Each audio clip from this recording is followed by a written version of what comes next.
Ya, kembali lagi di Apa Kabar Indonesia Pagi. Kembali kita ajak pemirsa untuk bergabung dengan Gaza Palestina. Ada Fikri Rofiul Haq yang masih bersama kami pada pagi hari ini. Alhamdulillah. Fikri, kalau dikatakan ini hari terakhir, lalu harapannya adalah gencatan senjata ini bisa diperpanjang. Apa yang bisa Anda gambarkan secara visual, Fikri? Setidaknya apakah memang sudah tampak lagi alutsista Israel, IDF dalam hal ini dan lain sebagainya yang memang sudah kembali gitu ya, akan Bersiap. bersiap-siap menyapu bersih atau mungkin bersiaga kembali begitu. Secara visual yang Anda rasakan?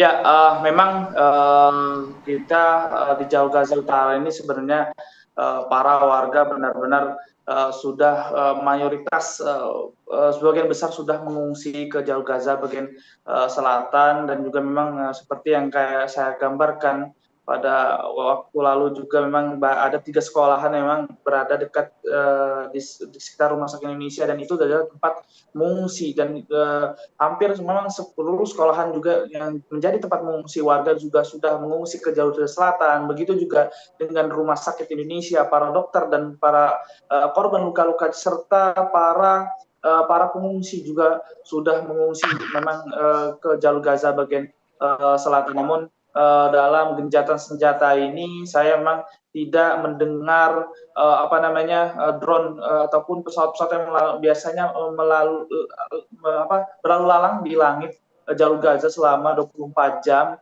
Dan memang perlu diketahui masyarakat yang ada di Jalur Gaza Selatan ini memang pihak militer Israel memberitahukan bahwa warga yang memang dari Jalur Gaza Utara ke selatan mereka tidak boleh kembali ke Jalur Gaza bagian utara, dikarenakan memang seperti berita-berita yang memang kami dapatkan juga warga yang memang kembali ke utara mereka ditembaki oleh pihak militer Israel. Namun kami belum mengetahui jelas persisnya bagaimana informasi tersebut. Namun yang kami dapatkan, yang jelas sebenarnya pertukaran pertahanan ini perlu diketahui.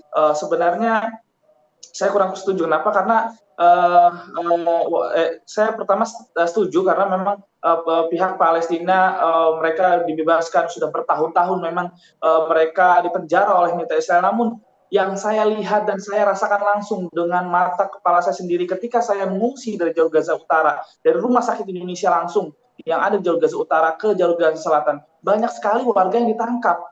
Ya, para ayah yang memang mewakili keluarganya banyak sekali yang ditangkap oleh pihak militer Israel dan tidak sampai saat ini belum dikembalikan oleh pihak militer Israel. Kami berharap semoga penangkapan-penangkapan ini yang ada di Jalur Gaza Jalur Gaza tidak lagi dilakukan oleh pihak militer Israel. Dan karena memang karena banyak juga sekali ayah-ayah yang memang mereka tidak kembali pada evakuasi saat dilakukan oleh Palang Merah Internasional dan mendapatkan izin langsung dari pihak militer Israel. Namun kami tidak sama sekali melihat memang artileri ataupun mobil-mobil perang semacamnya yang ada di Jalur Gaza Selatan. Ya, Fikri, Anda sempat nggak berbincang dengan warga Gaza ya? Apa sebetulnya yang menjadi kekhawatiran mereka begitu? Apakah mereka merasa khawatir hari terakhir ini dan menjelang hari-hari esok yang nauzubillah min zalik ya, kita nggak mau terulang kembali begitu atas apa yang sudah berlangsung selama kurang lebih 51 hari ini, Fikri. Apa suara hati dari masyarakat Gaza? Ya, sebenarnya ketika kami sudah mengalami peperangan semenjak agresi militer Israel pada 7 Oktober 2023 lalu, ya memang sudah hampir puluhan hari, saya juga sudah lupa menghitungnya. Dan pada saat sebelum gencatan senjata ini memang kami di bawah benar-benar gempuran militer Israel, bahkan Rumah Sakit Indonesia tidak luput yang ada di Gaza ya, memang tidak luput menjadi sasaran serangan militer Israel, sehingga kami juga manusiawi, kami mengalami ketakutan seperti warga-warga.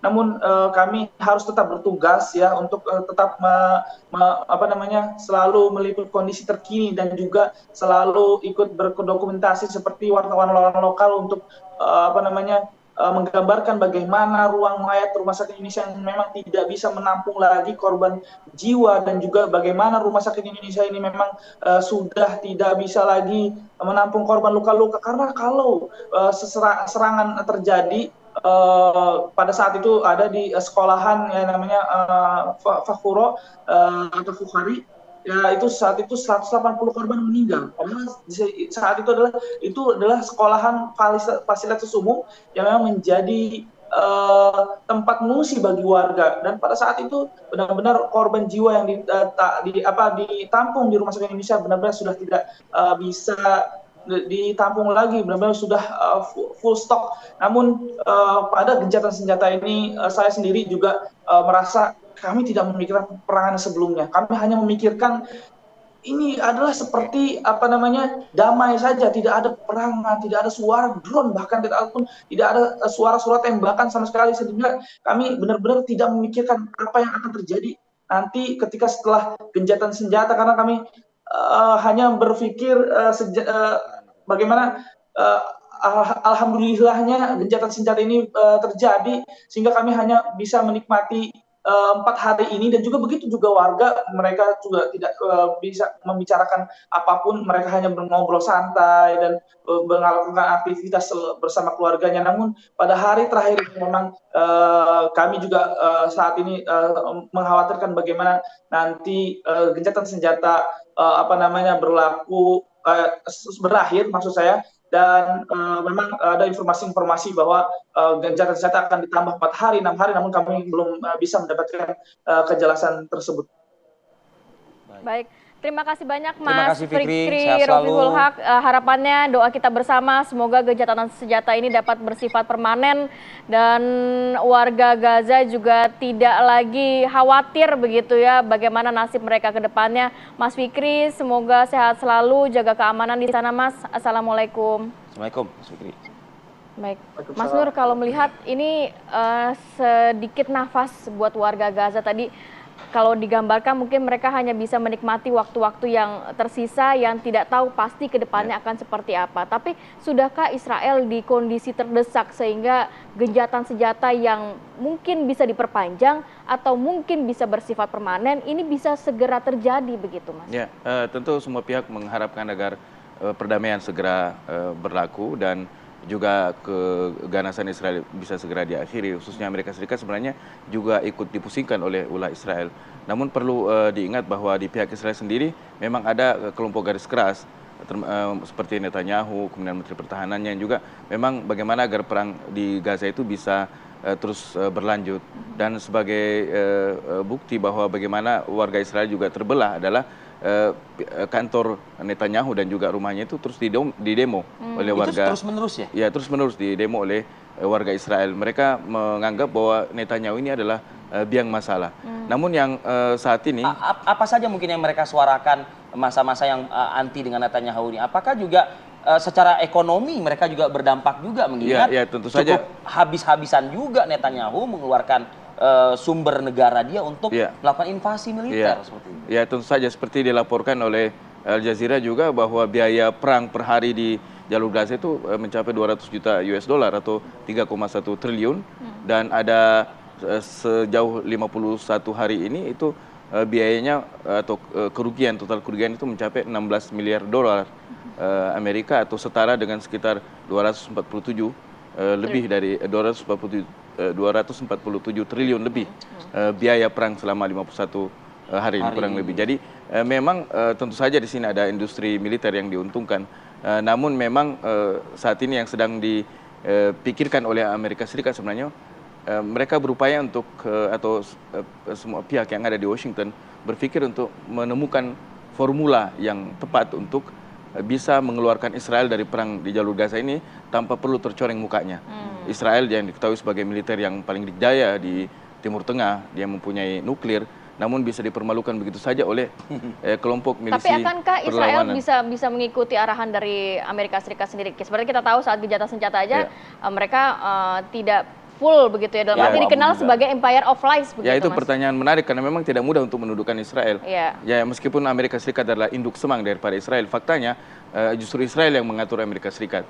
Sehingga bahwa apakah Israel bisa hengkang dari Gaza, tentu saja ceritanya tidak mudah. Dan memang kalau kita lihat perang di Gaza itu, hitungannya itu bukan jumlah korban. Hitungan menang kalah itu bukan jumlah korban yang jatuh. Yang dibunuh oleh Israel adalah warga sipil. Yang dihancurkan adalah bangunan. Sementara yang disasar oleh pihak Hamas adalah tentara Israel. Sehingga ukuran kemenangan adalah ketika Brigade Al-Qassam dan para pejuang Palestina lainnya bisa bertahan lebih lama menghadapi gempuran Israel, maka itu ukuran menang. Dan sekian kali terjadi perang di jalur Gaza, Israel versus Hamas, selalu saja hasilnya adalah oleh hampir seluruh pengamat ataupun pihak internasional menilai bahwa Israel kalah dalam perang itu karena mereka tidak berhasil mewujudkan keinginan atau target mereka. Sementara Hamas target mereka adalah bagaimana bisa tetap bertahan di jalur Gaza. Mas Nur, kalau kita mengacu ke waktu 3 hari, artinya berarti akan berakhir hari ini waktu Palestina di pukul 23.59 menit begitu ya. Dan kalau saat ini masih dini hari mungkin di sana, kita terus akan memantau pemirsa bagaimana perkembangan hari terakhir gencatan senjata di Gaza Palestina. Terima kasih Mas Nur Holis Ridwan, pemerhati Timur Tengah atas waktunya bersama kami. Assalamualaikum. Oke, kita jeda dulu sejenak ya pemirsa. Ada informasi menarik lainnya nih yang kita hadirkan. Kita akan membahas mengenai deklarasi pemilu damai yang juga menjadi pembuka besoknya akan dimulai masa kampanye Pilpres 2024 dan juga bagaimana komentar atau narasi-narasi netizen begitu ya mengenai ada. Nampaknya ini udah cukup banyak nih ya. Kita akan pantau, kita akan bahas sesaat lagi, tetap bersama kami. Oke.